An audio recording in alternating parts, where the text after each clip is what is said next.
जय श्री कृष्ण श्रोते हो. आजच्या व्हिडिओचा विषय आहे सदाची पंढरीची वारी. आबा आणि सदा दोघे घनिष्ठ मित्र. आबा आणि सदा दोघे घनिष्ठ मित्र पंढरीची वारी दरवर्षी करत होते एकत्र. पुढं जाऊन दोघांची बी लग्न झाली. संसार झाला सुरू. लग्न होऊन बायको घरात आली.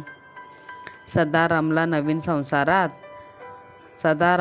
संसारात. पण आबाला होती जाणीव की संसार हा सारा नश्वर, शाश्वत फक्त एक माझा पांडुरंग ईश्वर. हा संसार तर म्हणावा कसला. आज पीठ हाय तर उद्या मीठ नाही. इथं वस्तूची तर सोडा, पण माणसाची तरी गॅरंटी हाय काय. होती एक दिस एकादशी, आबाचा होता उपवास. म्हणून मंदिरात जाऊन विठ्ठलाचं दर्शन घेतलं.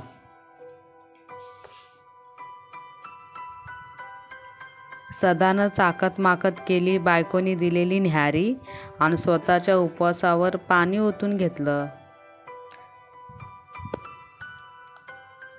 सदा संसार प्रपंच करीत बसला आणि देवाचा पडला त्याला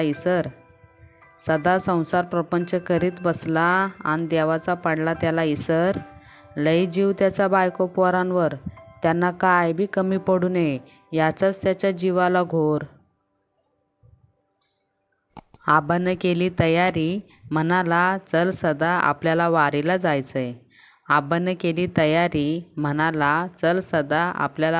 जायचंय. सदाचा पाय संसारातून निघना. म्हणाला पुढच्या वर्षी जमतंय का बघतो, यंदा बी नाही जमायचं. सदा संसाराचा गाडा वडत वडता म्हातारा झाला. मोक्षाची किल्ली त्याची त्याच्या प्रपंचातच हरवून गेली. आबाला ही सदाची अवस्था बघवना. म्हणाला करून देतो याला भक्तीची जाणीव, अजूनही येळ नाही गेली. आबा म्हणाला सदाला एक काम करू, तू कर खोटं मरायचं नाटक, बघू तुझ्या घरच्यांना किती फरक पडतोय न किती येतंय रडू.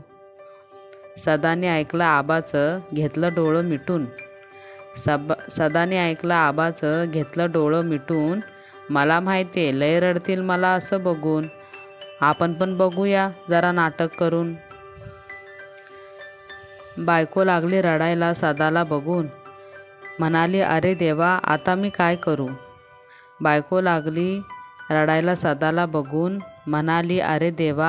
काय करू. पोरगं आलं, पोरगी आली, त्यांनी बी काढलं जरा जरा डोळ्यातून अश्रू. तेवढ्यात आले वकील, त्यांनी सदाचं मृत्यूपत्र वाचलं. ते ऐकून सगळ्यांचं अचानक वागणंच बदललं. सदा नंतर वारस म्हणून पोराच्या नावावर केलं होतं सारं. तर पोरगी म्हणे मला बी हिस्सा पाहिजे दादा, नाहीतर तुला कायदा दाखवील बरं. मडं उचलायची येळ झाली. गणगोत म्हणालं तोंडात रीत म्हणून मडाच्या तोंडात ठेवायला सोन्याचा मणी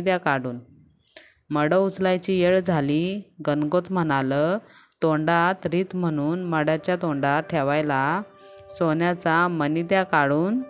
तर बायको म्हणाली एका मण्यासाठी का मी अख्खी सोन्याची माळ मोडू. सदानी हे सारं बघून मारला डोक्याला हात. म्हणाला आता मी ह्यांचं काय करू. जाणीव घेतली त्यानं कोण नाही कोणाचं.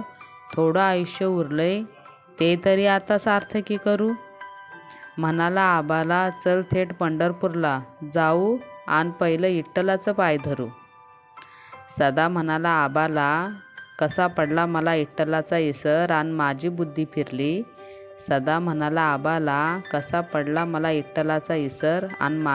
फिरली. बरं झालं मित्रा तू शिकवलास मला चांगला धडा आणि पुण्यांदा मला पंढरीची वारी घडली. देवानेच निर्माण केलं हे जग, आपणही त्याचंच होऊन जगायचं. देवानेच निर्माण केलं हे जग, आपणही त्याचंच होऊन जगायचं. संसार प्रपंच करता करता कधी त्याला नाही विसरायचं आणि भक्तीच्या वाटेवर चालून त्याच्यातच शेवटी विलीन व्हायचं. श्रोते हो, आजचा हा व्हिडिओ तुम्हाला कसा वाटला? हा व्हिडिओ आवडल्यास नक्की लाईक करा आणि कमेंट बॉक्समध्ये होऊ द्या विठ्ठल नामाचा गजर. बोला पुंडलिका वरदे हरी विठ्ठल, श्री ज्ञानदेव तुकाराम, पंढरीनाथ महाराज की जय.